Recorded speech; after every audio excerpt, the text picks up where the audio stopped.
Betapa hati kami rindu Tuhan, bahwa kami masuk lebih dalam Tuhan untuk menyembah. Murnikan setiap hati kami. Biarlah firman-Mu pada pagi hari ini menegur kami, membentuk kami menjadi ciptaan yang baru di dalam Engkau. Terima kasih Tuhan. Terima kasih Tuhan.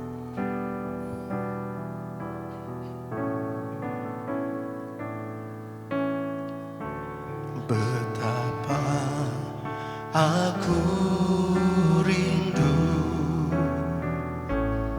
berhadapan denganmu,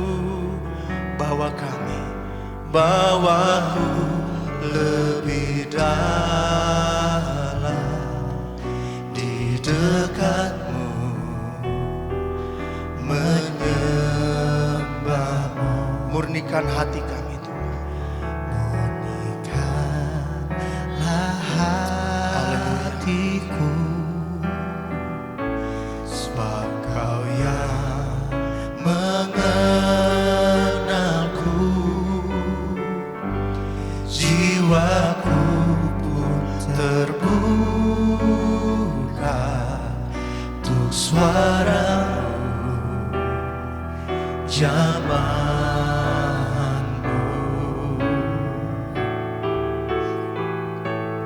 Ku nikmati kehadiran-Mu bermuara dalam hatiku saat ku memandang wajah-Mu. Damai memenuhi, ku lepas segala bebanku, terhanyut ku dalam kasih-Mu. Saat ku memandang wajah-Mu, ku temukan hidup.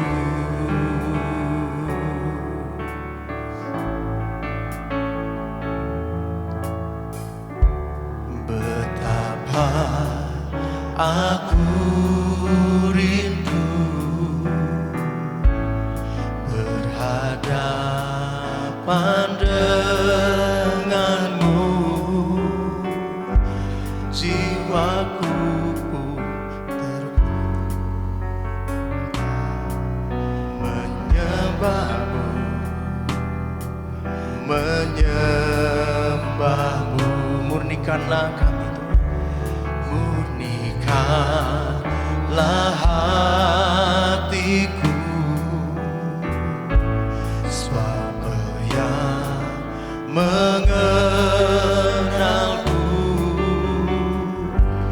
Jiwaku pun terbuka untuk suara-Mu, jamahan-Mu.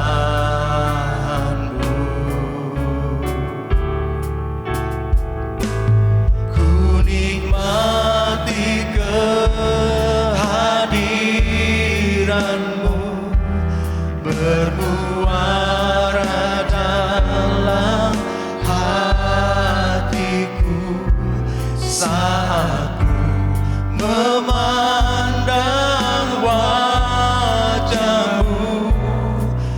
Damai memenuhi, ku lepas segala bebanku, terhanyut ku dalam kasih-Mu. Saat ku memandang wajah-Mu, ku temukan. Mari sambil bangkit berdiri, naikkan pujian ini. Ku nikmati kehadiran-Mu bermuara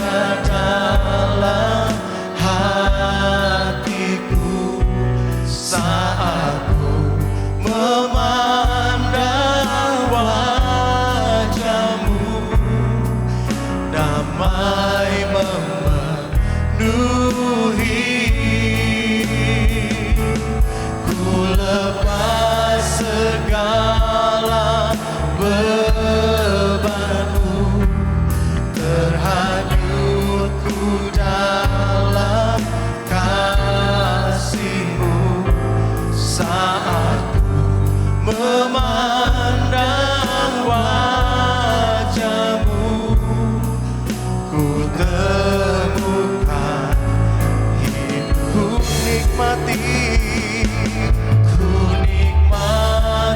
kehadiran-Mu, bermuara dalam hatiku. Saat ku memandang wajah-Mu, damai memenuhi. Ku lepas segala bebanku, terhanyutku dalam kasih-Mu. Saat ku memandang wajah-Mu, ku temukan hidup. Saat ku memandang wajah-Mu, ku temukan hidup. Saat ku memandang wajah-Mu, ku temukan hidup. Ya Tuhan, di dalam Engkau kami menemukan arti hidup kami. Di dalam-Mu kami menemukan damai kami. Di dalam-Mu kami menemukan kekuatan yang daripada-Mu. Kami bersyukur Tuhan kami ada sampai hari ini. Semua karena anugerah-Mu dalam kehidupan kami. Engkau menolong kami. Engkau selalu berjalan bersama dengan kami. Engkau tidak pernah meninggalkan setiap kami. Ya Tuhan, sekarang kami rindu untuk mendengarkan firman-Mu. Berbicaralah dalam setiap hati kami. Kami rindu firman-Mu menguatkan setiap kami, menegur setiap kami, dan memberi pengharapan kepada setiap kami. Terima kasih Tuhan, kami siap untuk menerima firman-Mu di dalam nama Tuhan Yesus. Haleluya, amin. Silakan duduk Bapak Ibu. Shalom, apa kabar? Puji Tuhan. Kita rindu mendengarkan kebenaran firman Tuhan. Kita siapkan hati kita siapkan telinga kita untuk kita bisa menerima firman Tuhan dengan baik. Kita semua tahu kita ini adalah ciptaan Tuhan yang paling berharga. Amin. Amin. Bisa minta tolong dibukakan di dalam Efesus 2 ayat yang ke-10. Baik. Di dalam Efesus 2 ayat yang ke-10 tertulis, karena kita ini buatan Allah, diciptakan dalam Kristus Yesus untuk melakukan pekerjaan baik yang dipersiapkan Allah sebelumnya.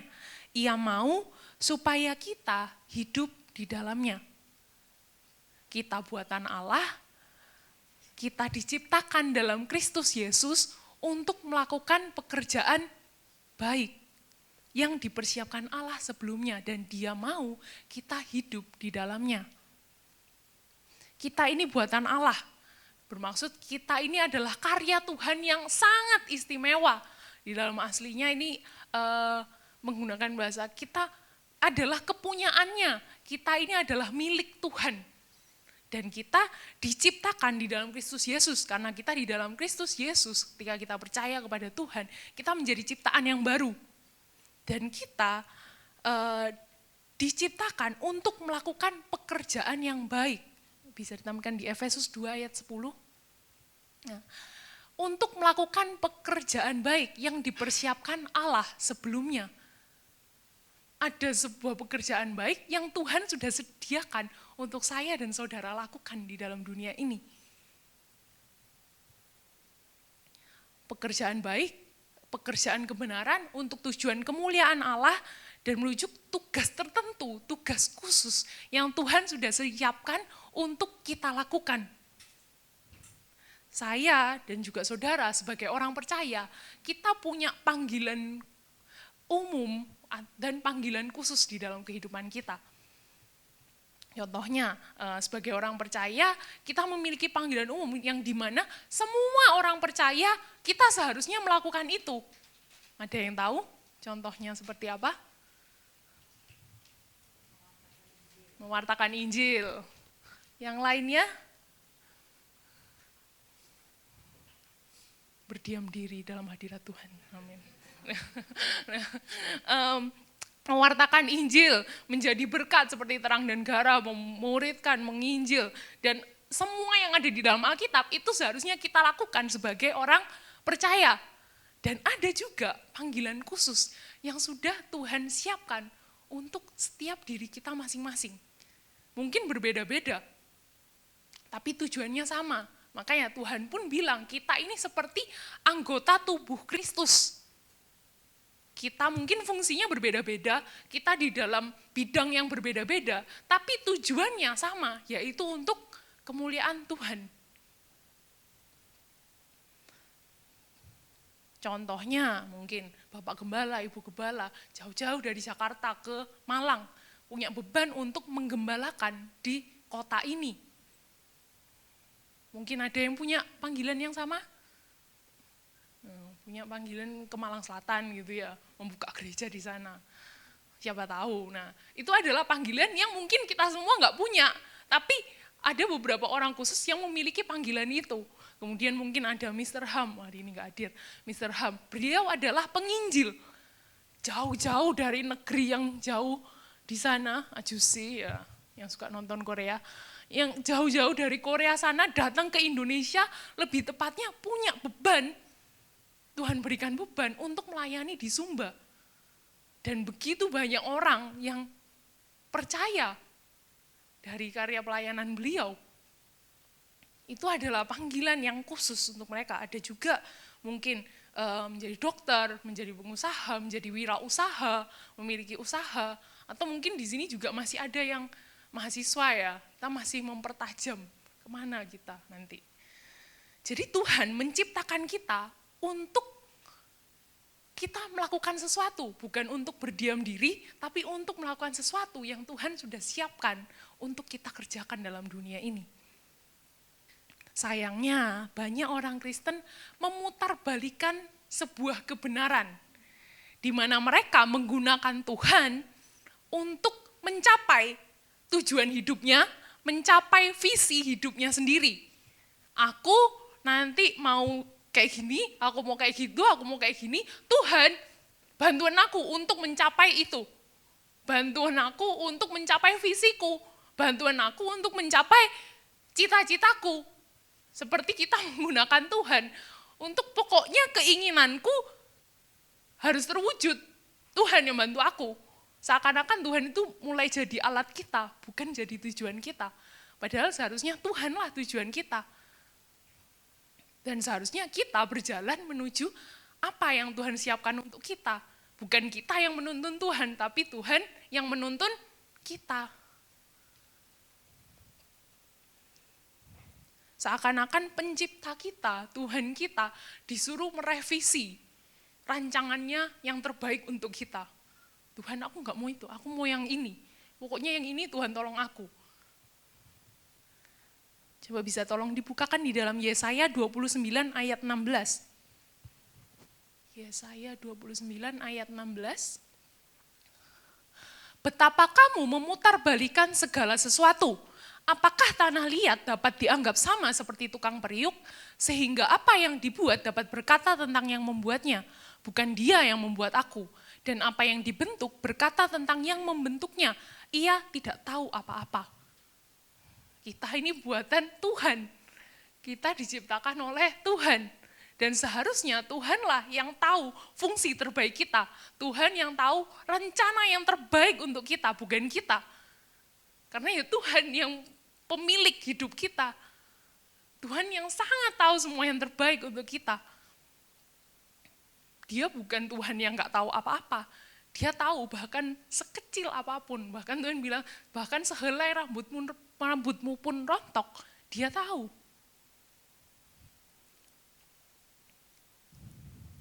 Sehingga kita harus menyadari hal itu. Sayangnya banyak orang yang mulai mencari tujuan hidup dari dunia ini, bukan kepada Tuhan, sehingga dia mulai memiliki gambaran yang salah tentang tujuan hidupnya. Yang dia kejar adalah apa yang ada di dunia ini. Padahal yang seharusnya kita kejar yaitu Tuhan dan apa yang Tuhan mau dalam kehidupan kita. Saya pernah mendengar ada yang mengatakan, ada bedanya antara takdir dan nasib. Kalau takdir itu sesuatu yang sudah tidak bisa diubah. Contohnya, saya dilahirkan sebagai perempuan, itu nggak bisa dirubah. Kalau dirubah bahaya. Terus saya dilahirkan dalam suku seperti ini, itu nggak bisa dirubah juga, karena ya memang kita sudah dilahirkan seperti itu. Lalu kita lahir, kita diciptakan dengan talenta ini, itu adalah sesuatu yang nggak bisa dirubah. Ada juga nasib itu sesuatu yang masih bisa dirubah, tergantung dengan apa yang kita pilih dalam kehidupan kita, tergantung dengan apa yang kita responi dalam kehidupan kita, apa yang kita lakukan di dalam kehidupan kita. Jadi apa yang akan kita pilih? Apakah kita mau melangkah masuk di dalam apa yang sudah Tuhan siapkan untuk setiap kita? Atau kita hanya mau berdiam diri, kita menghidupi kehidupan kita sendiri, kita mengejar tujuan hidup kita sendiri, dan bukan melihat ke Tuhan. Itu yang menjadi pertanyaan untuk setiap kita. Tuhan memang seringkali menuntun kita langkah demi langkah. Saya pernah mendengar hamba Tuhan berkata, Tuhan ini kasih kita kompas, bukan peta. Kompas. Kompas itu hanya mengarahkan, kamu jalan lurus, kamu jalan ke timur, kamu jalan ke barat. Misalnya, tujuan saya ke sana, lurus, saya lurus. Kemudian, dia mulai mengarah ke bagian kanan, oke saya jalan ke kanan. Bukan sebuah peta yang jelas, detil, kita tahu setiap detilnya kita harus kemana. Jadi seperti, kalau misalnya kompas tadi itu seperti semut yang kita arahkan jalannya. Semut terus kita tutup, seperti ini jalannya. Dia akan jalan ya sesuai jalan yang ada, lalu kita tutup lagi. Dia akan berjalan sesuai dengan apa yang kita arahkan sedikit demi sedikit. Karena apa? Kenapa Tuhan kok nggak kasih peta ke kita, langsung kita tahu gitu. Nanti kesini tujuannya ke sana, itu yang Tuhan mau. Kenapa nggak seperti itu? Karena kalau misalnya Tuhan membuka secara jelas, kemungkinan kita akan bingung. Kemudian mungkin kita akan berusaha mencapai hal itu dengan kekuatan diri kita sendiri. Padahal kita seharusnya mengikuti jalannya, lewat jalannya. Mungkin kita bisa, saya mau ngambil jalan pintas, pokoknya kan tujuannya ke situ kan. Nah, kita perlu untuk, padahal seharusnya lewat jalan yang sudah Tuhan sediakan, lewat jalan yang sudah Tuhan tuntun, kita semakin dibentuk, kita semakin diproses, kita semakin digerus, untuk kita bisa siap sampai kepada tujuan kita. Karena Tuhan juga mau, Tuhan rindu di dalam setiap jalan kita terus bergantung sama Tuhan. Tuhan mana? Istilahnya Tuhan mau kita gandol sama dia. Gandolan. Itu yang Tuhan mau. Jadi hari ini saya mau sharing bagaimana agar kita dapat hidup di dalam tuntunan Tuhan. Sama-sama kita katakan hidup dalam tuntunan Tuhan. 2, 3. Ini juga sebenarnya apa yang saya alami, dan mungkin yang sedang saya alami juga, untuk rindu berjalan di dalam tuntunannya. Kalau kita melihat di dalam kehidupan Musa, bisa tolong dibukakan di dalam Keluaran 3 ayat 10. Musa ketika Tuhan memanggil dia, dikatakan, jadi sekarang pergilah, aku mengutus engkau kepada Firaun untuk membawa umatku orang Israel keluar dari Mesir. Pergilah, aku mengutus engkau. Jadi Musa ini sebelumnya dia sehari-hari dia menggembalakan kambing domba Yitro, mertuanya. Lalu suatu kali Tuhan memanggil dia secara khusus. Aku mau pakai kamu, aku mau mengutus kamu untuk kamu pergi ke Firaun untuk membawa umatku, orang Israel yang gak banyak, yang gak dikit maksudnya, gak dikit jumlahnya, untuk keluar dari Mesir, tanah Mesir. Respon Musa, loh siapa aku? Kok aku yang harus menghadap ke Firaun dan membawa bangsa Israel keluar dari Mesir? Sebuah tanah yang sangat besar. Kenapa aku? Bahkan orang Israel, kaumku, itu sedang ada di dalam perbudakan mereka. Terus nanti aku harus ngomong apa? Musa di situ sempat ragu dengan dirinya sendiri dan mempertanyakan panggilan Tuhan.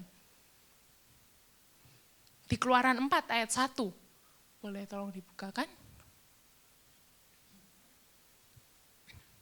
Lalu sahut Musa, bagaimana jika mereka tidak percaya kepadaku dan tidak mendengarkan perkataanku, melainkan berkata, Tuhan tidak menampakkan diri kepadamu. Gimana kalau misalnya mereka ini nggak percaya sama aku? Iya, ya udahlah, Tuhan ngomong sama saya secara personal. Ya, aku mengutus engkau untuk pergi ke Mesir, membebaskan bangsaku dari perbudakan Mesir. Kamu nggak ada Firaun. Ya ngomongnya sendiri ke saya. Terus gimana caranya buat bangsa Israel pun percaya sama aku. Kalau aku ini adalah orang yang disuruh oleh Tuhan. Gimana? Nah, di situ selanjutnya kalau misalnya nanti kita baca, di situ Tuhan mengatakan, tanda-tanda ini akan menyertai kamu. Dan ini sebenarnya pola yang sama dengan apa yang sering kita dengar dari Injil Markus. Tanda-tanda ini akan menyertai kamu. Yang pertama, tongkat. Kamu punya tongkat, lemparkan itu ke tanah, dia akan menjadi ular. Setelah itu, kalau pegang ekornya, dan dia akan menjadi tongkat lagi. Itu mujizat yang pertama. Kalau mereka masih belum percaya, masukkan tanganmu di dalam jubahmu, kemudian keluarkan, tanganmu akan putih seperti salju, terkena kusta. Kemudian masukkan kembali dan keluarkan lagi, tanganmu akan sembuh. Kalau mereka masih nggak percaya sama kamu, ambil air dari sungai Nil, ambil itu, lalu curahkan ke tanah, dan air itu akan menjadi darah di tanah itu. Tuhan mengatakan seperti itu. Dan kalau kita perhatikan, Musa ini disuruh oleh Tuhan pergi ke tanah Mesir. Tanah Mesir ini, Musa pada masa kecilnya, dia di tanah Mesir, dia diambil seorang putri Firaun di sana, dia dirawat di sana, kemudian suatu kali dia membela umatnya dan dia membunuh orang Mesir. Sehingga saat itu dia dikejar-kejar oleh orang Mesir juga oleh Firaun. Dia ingin dibunuh di situ sehingga akhirnya dia melarikan diri dari tanah Mesir itu. Jadi kita bisa bayangkan, mungkin Mesir adalah tempat yang Musa sama sekali nggak ingin untuk balik ke sana. Ya kali balik ke sana, dulu saya dikejar-kejar di tanah itu, kok saya disuruh balik ke tanah Mesir. Tapi itu yang Tuhan suruh. Dan di dalam Keluaran 33 ayat yang ke-14, bisa tolong bukakan, satu kali Tuhan berfirman kepada Musa, aku sendiri yang hendak membimbing engkau dan memberikan ketentraman kepadamu. Mungkin secara pikiran nggak masuk akal dan nggak masuk hati gitu ya. Tapi Tuhan berkata, aku sendiri yang akan membimbing engkau. Jadi bagaimana untuk kita mau menerima tuntunan Tuhan di dalam kehidupan kita? Siapa yang rindu hidup masuk dalam panggilan khusus Tuhan dalam kehidupan saudara? Bisa angkat tangan? Iya, oke. Yang pertama, untuk kita mau menerima tuntunan Tuhan dan masuk dalam panggilannya. Yang pertama yaitu, mari kita setia menghidupi kebenarannya. Setia menghidupi kebenarannya. Yang membuat kita tidak bisa mengerti kehendak Tuhan, yaitu karena kita menjauh daripada Tuhan. Kenapa kok aku nggak bisa tahu tuh kehendak Tuhan kayak gimana? Mungkin ya karena kita sedang menjauh daripada Tuhan. Kita menjauh dari persekutuan dengan Dia, atau mungkin kita sedang hidup di dalam dosa. Di dalam Yesaya 59 ayat 2 dikatakan, tetapi yang merupakan pemisah antara kamu dan Allahmu, ialah segala kejahatanmu. Dan yang membuat dia menyembunyikan diri terhadap kamu, sehingga ia tidak mendengar, ialah segala dosamu. Tapi biar kita setia menghidupi kebenarannya. Musa hidup di dalam kebenarannya, dia hidup dekat dengan Tuhan. Mungkin di awal dia punya begitu banyak alasan kepada Tuhan. Ketika dia dipanggil, diutus oleh Tuhan. Dia mengatakan, aku ini gak pandai bicara, aku ini berat mulut, aku itu gak bisa ngomong, aku itu gak bisa melakukan sesuatu, aku itu kurang diperlengkapi, aku itu belum siap, aku itu punya begitu banyak alasan untuk, karena dia meragukan panggilan itu. Aku orangnya kayak gini loh Tuhan, mana mungkin aku bisa untuk menuntun mereka keluar dari Mesir. Seberapa banyak dari kita yang punya begitu banyak alasan atau suara-suara dalam diri kita yang mungkin secara nggak langsung kita sedang meragukan Tuhan bekerja di dalam kelemahan kita. Ya oke, mungkin memang seperti itu faktanya. Aku nggak bisa ngomong, aku nggak bisa melakukan apa-apa, aku nggak bisa, aku mungkin belum begitu siap.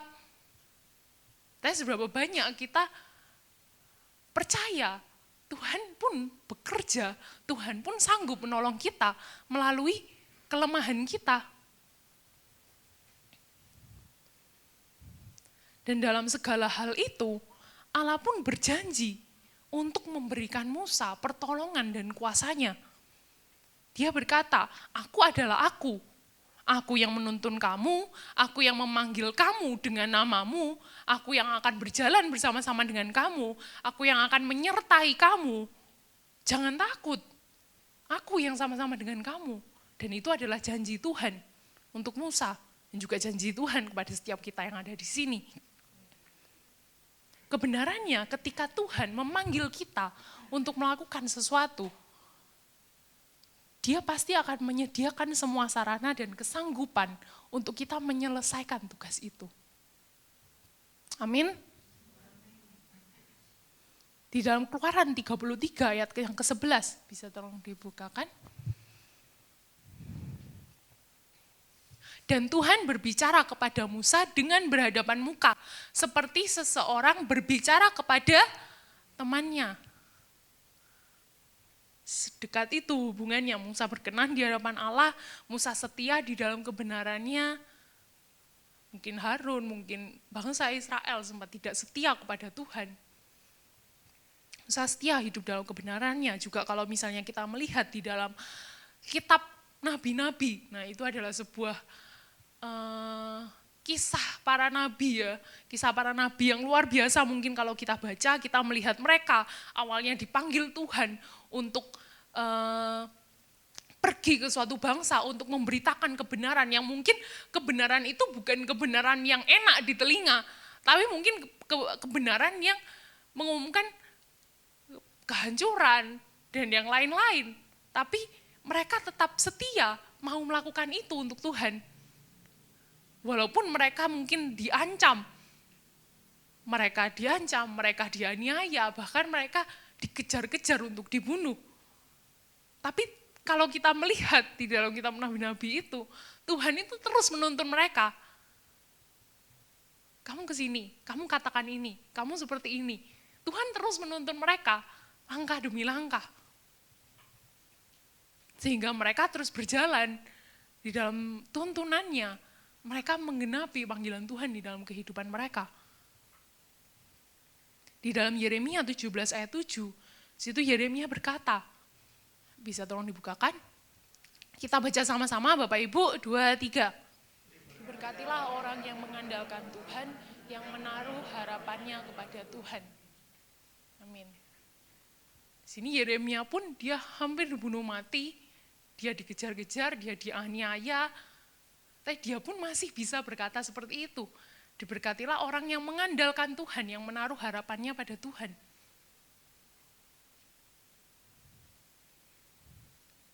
Daud orang yang suka membangun hubungannya dengan Tuhan.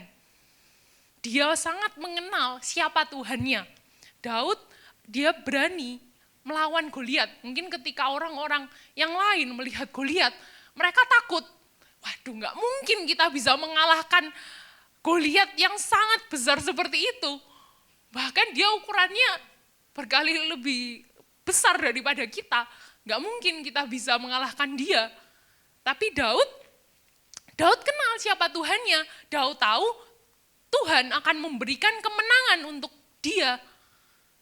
Dan dia berkata di dalam 1 Samuel 17 ayat 34 sampai 37.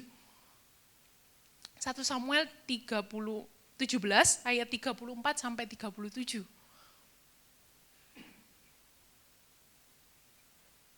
Tetapi Daud berkata kepada Saul, "Hambamu ini biasa mengembalakan kambing domba ayahnya. Apabila datang singa atau beruang yang menerkam seekor domba dari kawanannya, maka aku mengejarnya, menghajarnya, dan melepaskan domba itu dari mulutnya. Kemudian apabila ia berdiri menyerang aku, maka aku menangkap janggutnya lalu menghajarnya dan membunuhnya. Baik singa maupun beruang telah dihajar oleh hambamu ini, dan orang Filistin yang tidak bersunat itu, ia akan sama seperti salah satu daripada binatang itu, karena ia telah mencemooh barisan daripada Allah yang hidup." Pula kata Daud, Tuhan yang telah melepaskan aku dari cakar singa dan dari cakar beruang, dia juga akan melepaskan aku dari tangan orang Filistin itu. Kata Saul kepada Daud, "Pergilah, Tuhan menyertai engkau." Daud sehari-hari menggembalakan kambing domba.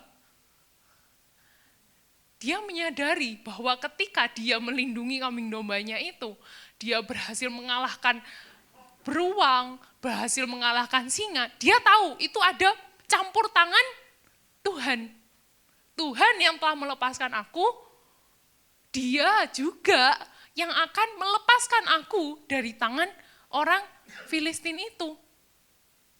Dia percaya Tuhan aja melepaskan aku dari binatang yang buas itu, yang mungkin bisa membuat aku mati. Dan aku percaya Tuhan juga akan melepaskan aku dari orang Filistin itu. Seberapa besarnya dia, seberapa menakutkannya dia, saya percaya bukan dia sendiri yang maju, tapi dia bersama-sama dengan Tuhan. Daud tidak mengukur masalah dengan kemampuan dirinya sendiri. Daud tidak mengukur masalahnya dengan kemampuan dirinya sendiri. Tapi Daud mengukur masalahnya dengan kemampuan Tuhan. Dan dia tahu, dia kenal Tuhannya sanggup, Tuhannya kuat, Tuhannya sangat mungkin melakukan segala perkara untuk menolong dia. Dan dia percaya itu. Daud setia hidup dalam kebenarannya. Mungkin dia pernah jatuh, tapi dia mengakui, dia bangkit, dan dia setia kembali hidup dalam kebenarannya. Ketika kita membangun hubungan dengan Tuhan, sebenarnya itu kita sedang membangun kepercayaan juga dengan Tuhan. Ketika kita membangun hubungan dengan Tuhan, kita sedang membangun kepercayaan dengan Tuhan. Karena hubungan, karena pengenalan kita yang semakin dekat sama Tuhan, itu adalah kekuatan kita untuk kita terus jalan di dalam tuntunan Tuhan.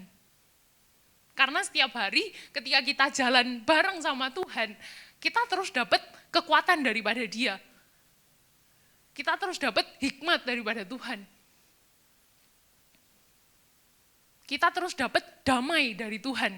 Apapun yang kita alami, apapun yang kita hadapi.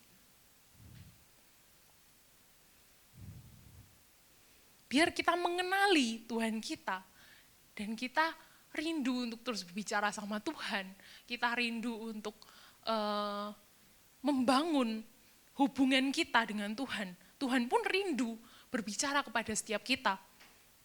Atau mungkin selama ini telinga kita terlalu riuh dengan masalah kehidupan kita, terlalu riuh dengan kehidupan, dengan dunia ini, sehingga kita jarang untuk mengarahkan telinga kita kepada Tuhan.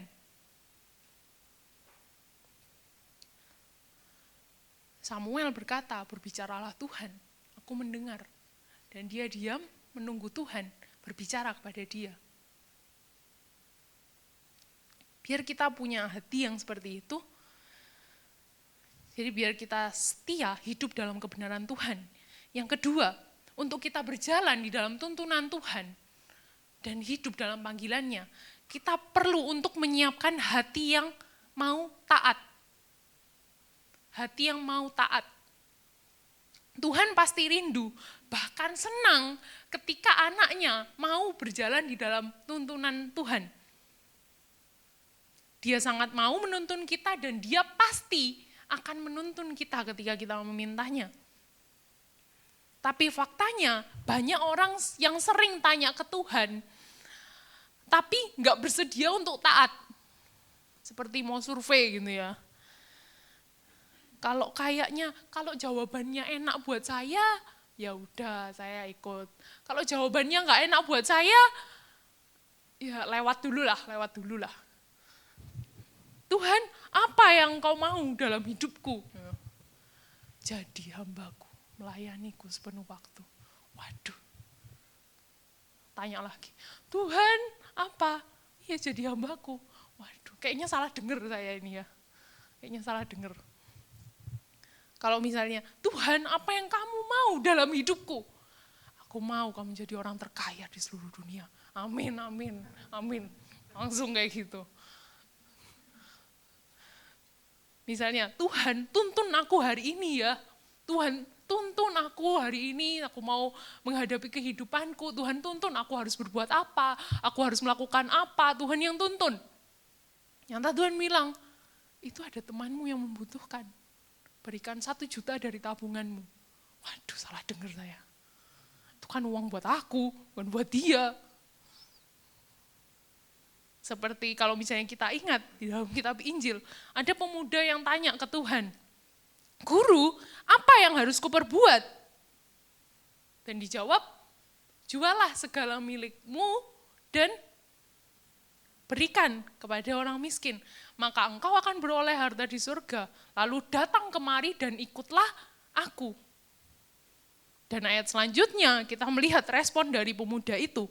Dia mendengar perkataan itu, dia pergi dengan sedih. Karena apa? Karena nggak sesuai dengan apa yang dia harapkan. Loh, kok Tuhan maunya itu? Saya nggak mau jawabannya kayak gitu. Kalau saya tanya, mestinya jawabannya gini. Kan jadinya kita yang ngatur Tuhan. Tapi ya ketika kita tanya sama Tuhan, ya kita seharusnya kita sudah menyiapkan hati yang taat.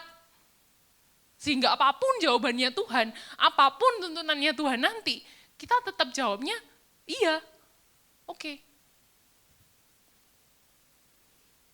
Ketika kita taat, sebenarnya kita sedang memberi akses kepada Tuhan untuk Dia bekerja secara maksimal di dalam kehidupan kita. Dia mengatakan, jangan pernah batasi Tuhan dengan pikiranmu. Jangan batasi Tuhan dengan kekuatanmu. Karena Tuhan sanggup melakukan sesuatu yang jauh lebih daripada apa yang kita pikirkan, apa yang kita harapkan. Ketika kita mau taat, Tuhan sudah menyiapkan sesuatu yang luar biasa untuk setiap kehidupan kita. Biar kita bisa menjawab seperti Yesaya, ini aku, utuslah aku. Ini aku, pakai aku. Ini aku, jadilah kehendakmu. Jadi hanya setelah ketaatan, sesuatu yang mungkin gak pernah kita pikirkan, gak pernah kita bayangkan, Tuhan akan kerjakan dalam kehidupan kita.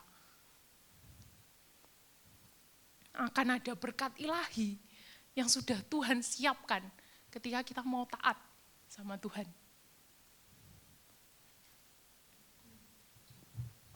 Ketika Tuhan juga mungkin manggil saya untuk sekolah kitab, untuk menyerahkan hidup seluruhnya sama Tuhan. Mungkin secara pikiran gak berani, takut, dan yang lain-lain gitu. Tapi kekuatan Roh Kudus menolong saya untuk taat. Dan oke, Tuhan, ya. Dan hari ini, walau mungkin saya gak tahu besok kayak gimana, 10 tahun seperti depan seperti gimana, tapi saya bisa berkata, keputusan yang saya buat di hari itu adalah keputusan yang terbaik dalam kehidupan saya.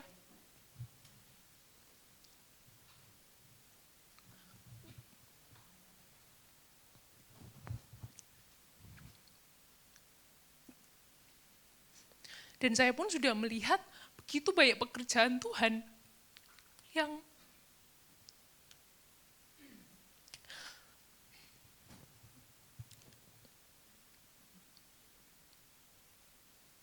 mungkin Tuhan kerjakan nggak ada di pikiran saya, nggak ada di benak saya, tapi Tuhan kerjakan dalam kehidupan saya ketika saya mau taat.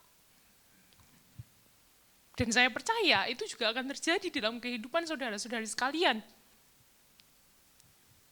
Ketika kita taat, itu adalah keputusan yang terbaik dalam kehidupan kita. Taat sama Tuhan, minta tuntunan Tuhan, Dia akan bekerja luar biasa.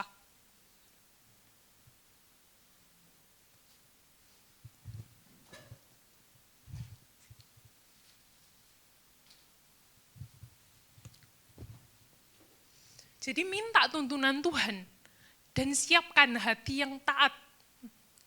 Siapkan hati yang taat, apapun jawabannya Tuhan, kita oke Tuhan, aku mau masuk dalam tuntunanmu. Karena ketaatan adalah pintu masuk pada berkat ilahi, berkat yang gak bisa kita dapatkan di dunia ini. Ketika Musa pun, ketika dia taat dengan tuntunan Tuhan, dia melihat begitu banyak hal yang terjadi di dalam kehidupan dia. Dia melihat penyertaan Tuhan. Wah, ketika dia menuntun bangsa Israel keluar dari Mesir, ada tiang awan, ada tiang api yang ternyata, melindungi setiap kami yang ada di sini, menjadi bukti nyata bahwa Tuhan menyertai dia dan bangsa Israel. Dia melihat ada laut yang bisa terbelah menjadi dua. Mungkin dia gak pernah mengalami itu dan mungkin itu terjadi satu kali sepanjang sejarah. Kalau dia tidak taat pada saat itu, mungkin dia gak akan melihat semua itu. Dia gak akan mengalami semua hal itu. Mungkin orang lain yang akan melihat itu dan dia hanya mendengar ceritanya. Karena saya juga ingat Om Hari pernah cerita, ada kadaluarsa panggilan. Tapi ketika dia taat, dia mau bilang iya kepada Tuhan. Tuhan menunjukkan, Tuhan membuktikan penyertaan dia di dalam menjalani panggilannya.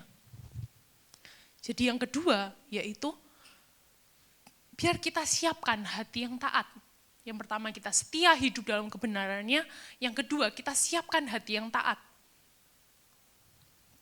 Yang ketiga, yaitu biar kita sepenuhnya percaya kepada Tuhan. Sepenuhnya percaya kepada Tuhan. Kita nggak mungkin mau dituntun oleh orang, oleh pribadi yang kita nggak kenal siapa dia. Makanya tadi saya bilang, ketika kita bangun hubungan sama Tuhan, itu sama dengan kita sedang membangun kepercayaan dengan orang itu, dengan pribadi itu. Karena kita makin kenal siapa dia. Dia sanggup melakukan apa, dia tidak terbatas. Kita tahu kebenaran itu, dan kita percaya kepada dia. Percaya juga kepada prosesnya, lakukan bagian kita sebaik mungkin. Tuhan juga sedang melakukan bagiannya. Tugas kita melakukan bagian kita sebaik mungkin. Dia yang akan menuntun kita, dan dia yang akan bertanggung jawab di dalam kehidupan kita. Di dalam Filipi 4 ayat 13 dikatakan, segala perkara dapat kutanggung di dalam dia yang memberi kekuatan kepadaku. Jangan khawatir, di dalam Matius 6 dikatakan jangan khawatir, karena orang yang khawatir, yang hidupnya dipenuhi oleh khawatir, itu adalah seperti orang yang tidak mengenal Allah. Tapi ketika kita betul-betul mengenal Tuhan, kita mengenal Allah kita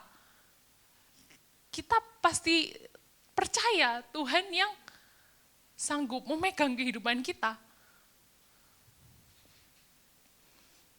Biar kita cari Tuhan, kita bangun hubungan dengan Dia, kita percaya kepada Tuhan. Dengan tuntunan Tuhan akan membawa kita masuk dalam kehendak dan rencana terbaiknya. Tuntunan Tuhan membawa kita kepada pengenalan yang semakin dalam dengan Dia. Di dalam Mazmur 37 ayat 23, boleh tolong dibukakan. Mazmur 37 ayat 23. Kita sama-sama baca, Bapak Ibu, 2, 3. Tuhan menetapkan langkah-langkah orang yang hidupnya berkenan kepadanya. Amin. Tuhan menetapkan langkah-langkah orang yang hidupnya berkenan kepadanya. Setia hidup dalam kebenaran, Tuhan akan menuntun setiap langkah kita. Di dalam Mazmur 119 ayat 105, firman Tuhan mengatakan, firman-Mu itu pelita bagi kakiku dan terang bagi jalanku. Pelita itu seperti sebuah lilin yang ada apinya. Itu mungkin kita nggak bisa lihat di ujung sana itu ada apa, karena masih gelap. Karena pelita hanya menerangi sekeliling kita. Firman-Mu itu pelita bagi kakiku dan terang bagi jalanku. Dan pelita itu yang menuntun kita untuk kita berjalan. Kita nggak mungkin tersandung karena kita memegang pelita itu. Tapi kita percaya, kita hanya perlu mempercayai Dia akan mengarahkan langkah kita. Kita minta tuntunan Dia, kita siapkan hati yang taat, kita setia dalam kebenarannya, kita percaya sepenuhnya kepada Dia. Kadang yang menjadi penghalang adalah suara diri kita sendiri. Wah, aku nggak mampu, aku nggak bisa, aku nggak sanggup, aku nggak percaya mungkin. Berhenti mendengarkan keraguan di dalam hati kita, mulai percaya sama Tuhan. Enggak usah percaya kepada diri kita, lebih percaya kepada Tuhan yang sanggup memberikan kekuatan kepada setiap kita. Dengarkan apa maunya Tuhan, bukan mau kita. Mungkin selama ini kita terus-menerus mengatakan apa yang kita mau. Tapi apakah kita pernah bertanya apa yang Tuhan mau? William Carey, seorang misionaris, dia mengatakan, ada sebuah statement yang mungkin cukup terkenal yang dia katakan, aku tidak takut kepada kegagalan, aku takut ketika aku sukses di dalam sesuatu yang tidak berarti. Tujuan iblis yaitu ingin kita binasa, ingin kita tidak menggenapi panggilan hidup kita dalam kehidupan. Dia ingin kita menyimpang atau mungkin kita mengambil jalan yang berlawanan dengan apa yang Tuhan mau. Itu tujuannya iblis. Dan kita perlu berjaga-jaga. Di dalam Lukas 12 mengatakan, berbahagialah hamba yang didapati tuannya melakukan tugasnya itu ketika tuannya itu datang. Biar kita menghidupi panggilan Tuhan dan berjalan di dalam tuntunannya. Jangan hidup di luar kehendak Tuhan, di luar genggaman tangan Tuhan. Di pengkhotbah dikatakan, segala sesuatu itu adalah sia-sia. Waktu saya pertama kali baca ini, saya bingung loh. Kok segala sesuatu sia-sia? Apapun yang ada di bawah matahari itu sia-sia. Maksudnya apa? Terus kita melakukan sesuatu, apa artinya kalau semuanya sia-sia? Ternyata artinya sia-sia itu dalam maksud ketika kita hidup di luar Tuhan. Ketika kita hidup untuk diri kita sendiri, itu sia-sia. Ketika kita hidup untuk mengejar apa yang ada di dunia saja, itu sia-sia. Dan segala sesuatu itu adalah sia-sia. Tapi menjadi berarti ketika kita melakukannya di dalam Tuhan.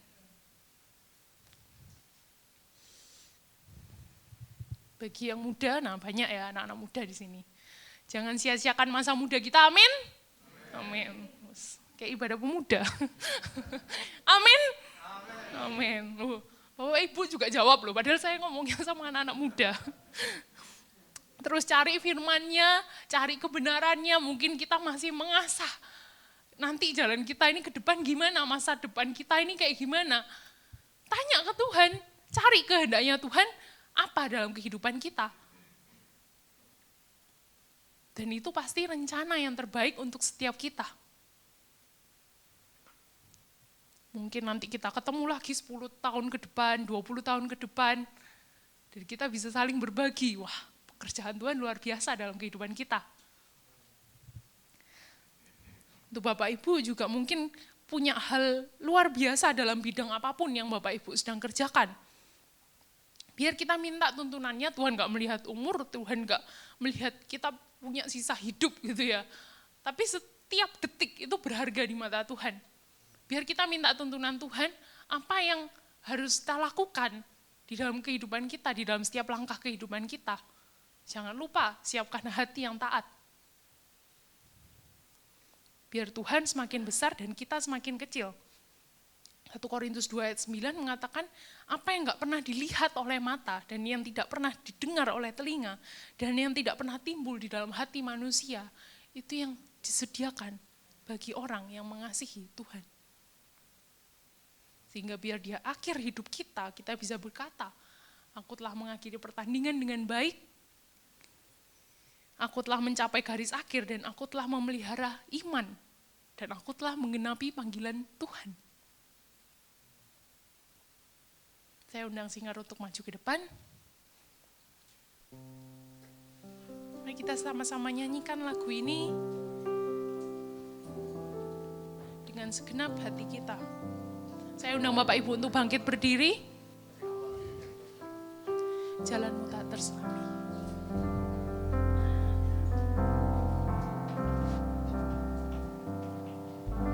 Jalanmu tak terselami. Kita nyanyikan dengan sungguh-sungguh di hadapan Tuhan. Oleh setiap hati kami, namun satu hal ku percaya, Ada rencana yang indah, tiada terduga kasih-Mu. Heran dan besar bagiku arti kehadiran-Mu Tuhan, arti kehadiran-Mu selalu nyata di dalam hidupku. Penyertaan-Mu sempurna, rancangan-Mu penuh damai, aman dan sejahtera, walau di tengah badai. Ingin ku selalu bersama, rasakan keindahan hati kehadiran-Mu Tuhan. Saya berikan waktu pada Bapak Ibu untuk kita berdiam diri di hadapan Tuhan. Kita tanya sama Tuhan. Mungkin selama ini kita terlalu sering berbicara kepada Tuhan tanpa mau mendengar.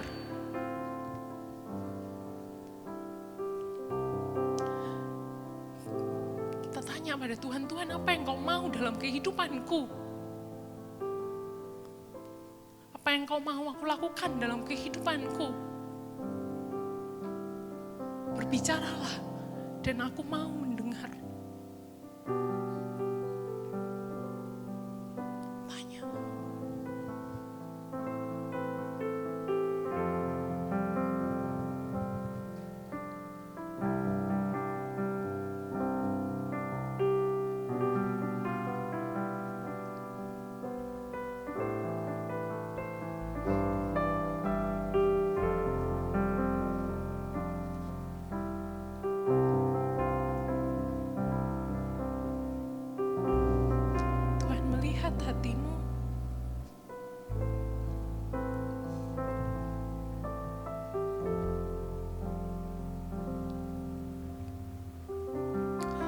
melihat kerinduanmu.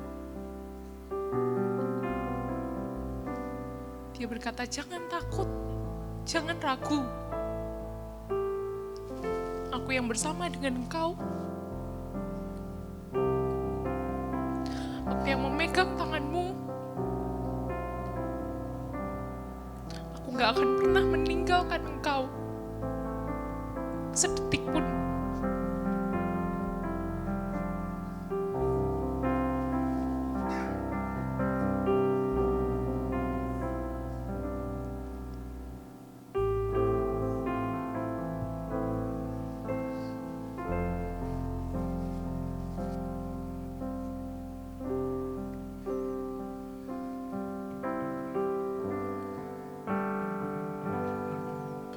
Penyertaanmu sempurna, rancanganmu penuh damai, aman dan sejahtera, walau di tengah badai.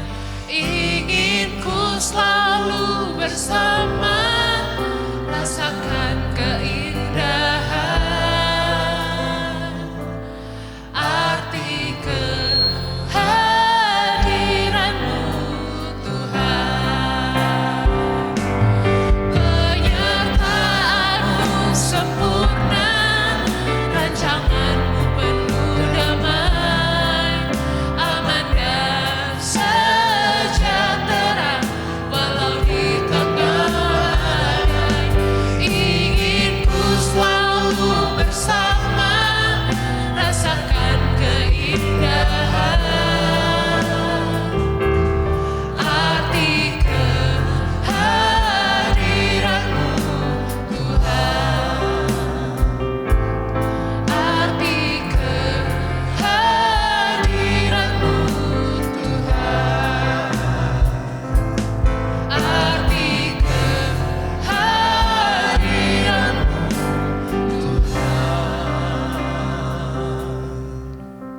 Ya Tuhan, terima kasih Tuhan untuk setiap firman-Mu yang sudah menguatkan setiap kami, firman-Mu yang mengingatkan kami. Terima kasih juga Engkau telah berbicara kepada setiap hati kami. Ini komitmen kami Tuhan. Kami mau hidup di dalam-Mu, kami mau setia dalam kebenaran-Mu, kami mau menyiapkan hati yang mau taat kepada setiap tuntunan-Mu, setiap panggilan-Mu di dalam kehidupan kami. Kami mau percaya sepenuhnya kepadamu.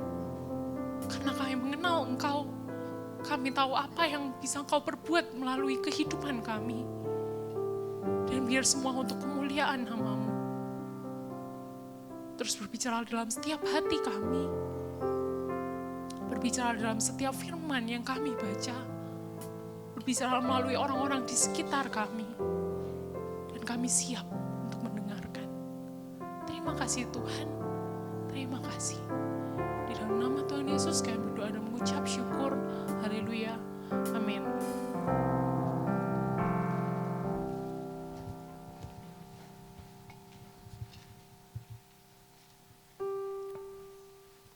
Shalom. Terima kasih untuk saudari Michelle yang telah menyampaikan kebenaran firman-Nya pagi ini. Tuhan Yesus memberkati. Saya langsung kepada pengumuman. Bagi yang ingin mengikuti ibadah tatap muka, harap mendaftar terlebih dahulu di grup Telegram gereja. Dan bagi saudara-saudara yang akan mengikuti ibadah doa malam seperti biasa diadakan setiap hari Rabu pukul 7 malam. Dan mari kita senantiasa membangun hubungan misbah, hubungan doa, hubungan intim. Setiap pukul 8 malam, ajak setiap anggota keluarga untuk membangun hubungan intim dengan Tuhan. Dan bagi Bapak Ibu yang akan memberikan persembahan, amplop persembahan bisa dimasukkan di dalam kotak persembahan yang ada di belakang pintu. Dan mari kami undang untuk jemaat untuk bangkit berdiri. Kita tutup ibadah pagi ini dengan doa.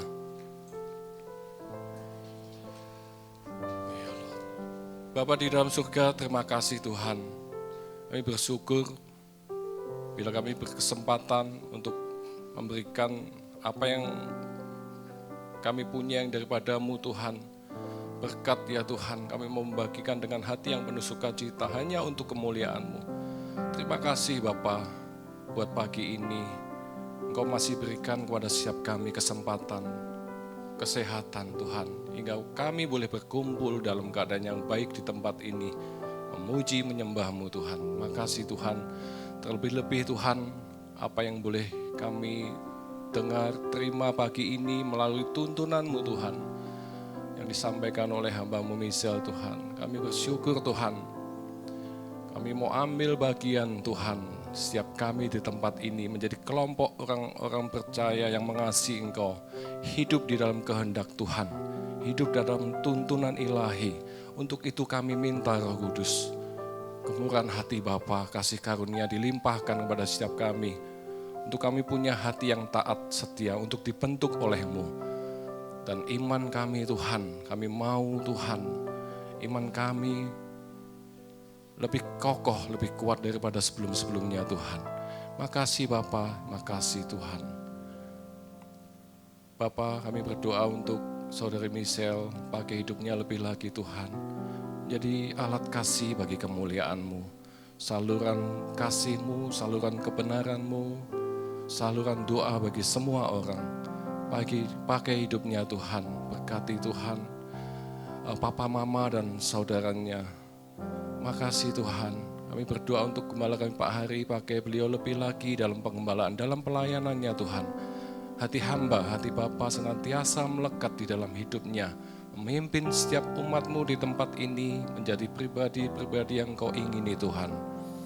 Berkati istri dan anak beliau, berkati seluruh umat-Mu GB Hope, pelayan Tuhan di GB Hope. Pakai hidup kami Tuhan, kami mau ambil bagian Tuhan, jadi alat yang Kau siapkan Tuhan, alat yang sejatinya hanya untuk memuliakan-Mu Tuhan. Pakai hidup kami Tuhan, kami minta Tuhan, hati hamba, hati yang mau selalu dituntun oleh Roh-Mu. Terima kasih Tuhan Yesus. Bila kesempatan itu masih ada Tuhan, kami mau Tuhan, lebih lagi Tuhan, tidak menyia-nyiakan apa yang telah Engkau berikan kepada setiap kami Tuhan, yang berupa kesempatan yang berharga itu Tuhan. Berkati Tuhan, kami Tuhan, dengan damai sejahtera dan sukacita ini pada Tuhan. Makasih Bapa, kami berdoa buat Indonesia, kami minta belas kasih-Mu buat bangsa ini Tuhan. Kami minta hati bangsa ini Tuhan Kau landa dengan kasih-Mu Tuhan. Hujani Indonesia dengan hujan pertobatan serta keselamatan. Makasih Bapa, kami berdoa buat seluruh pemimpin-pemimpin bangsa ini, dari yang tertinggi sampai yang terendah. Hikmat kebijaksanaan ilahi turun atas mereka semuanya, agar setiap keputusan yang dibuat benar, tepat untuk kesejahteraan seluruh rakyat Indonesia. Sebentar kami boleh pulang, kami akan menerima berkat daripada-Mu. Mari jemaat yang kasih Tuhan, kita angkat tangan kita dan arahkan hatimu kepada Bapa di surga. Diberkatilah engkau berlimpah-limpah dengan segala yang terbaik dari Allah Bapa, kasih-Nya yang sempurna di dalam Yesus Kristus, serta kekuatan, pertolongan, dan penghiburan dari Roh Kudus memampukan engkau untuk hidup di dalam segenap kehendak Allah. Kita yang sudah terima semuanya itu sama-sama kita katakan amin. Tuhan Yesus memberkati.